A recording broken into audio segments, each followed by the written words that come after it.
This channel does not promote any violent, harmful, or illegal activities. All content provided by this channel is meant for an educational purpose only. Ram সীতার শুভ বিবাহের দিন রাম মন্দিরে ধ্বজা উত্তোলন।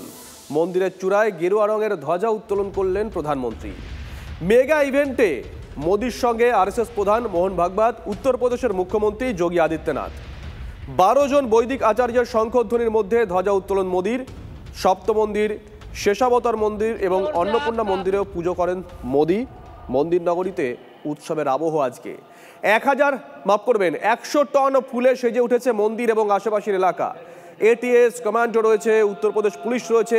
একেবারে নিশ্ছিদ্র নিরাপত্তায় মুড়ে ফেলা হয়েছে গোটা অযোধ্যা শহরটাকেই।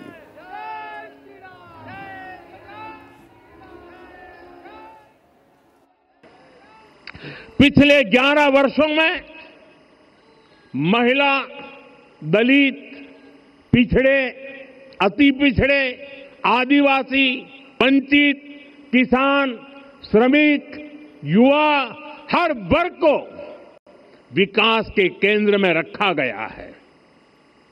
जब देश का हर व्यक्ति, हर वर्ग, हर क्षेत्र सशक्त होगा, तब संकल्प की सिद्धि में सबका प्रयास लगेगा और सबके प्रयास से ही 2047 जब देश आजादी के 100 साल मनाएगा, हमें 2047 तक विकसित भारत का निर्माण करना ही होगा।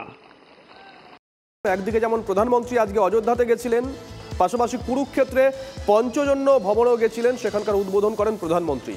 এরপর মহাভারত অনুভব কেন্দ্রেও যান প্রধানমন্ত্রী। ভারতীয় সংস্কৃতিতে মহাভারতের প্রভাব সংক্রান্ত বিভিন্ন অংশ তুলে ধরা হয়েছে। আপনাদেরকে সেই ছবি আমরা দেখাচ্ছি। আমরা যে ছবি আপনাদেরকে দেখাচ্ছি, কুরুক্ষেত্রে পঞ্চজন্য ভবনের উদ্বোধন প্রধানমন্ত্রীর।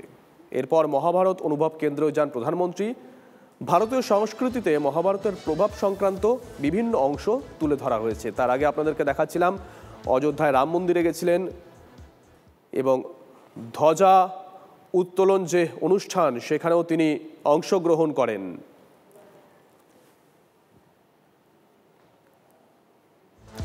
স্বামী দেবানন্দ মিশনে আইডে কেয়ার সেন্টারের শল্য চিকিৎসা বিভাগের আনুষ্ঠানিক উদ্বোধন।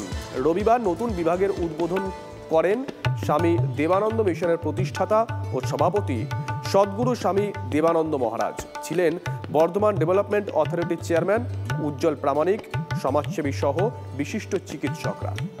দীর্ঘদিন ধরে অসহায় মানুষদের বাড়িতে বিনামূল্যে দুবেলা খাবার পৌঁছে দেওয়া, বিনামূল্যে বৃদ্ধাশ্রম পরিচালনা, দাতব্য চিকিৎসা কেন্দ্র, অবৈতনিক বিদ্যালয়ের মতন একাধিক জনসেবামূলক কাজ করছে স্বামী দেবানন্দ মিশন। এবার সেই সেবামূলক কাজে যুক্ত হলো আইডে কেয়ার সেন্টারের শল্য চিকিৎসা কেন্দ্র।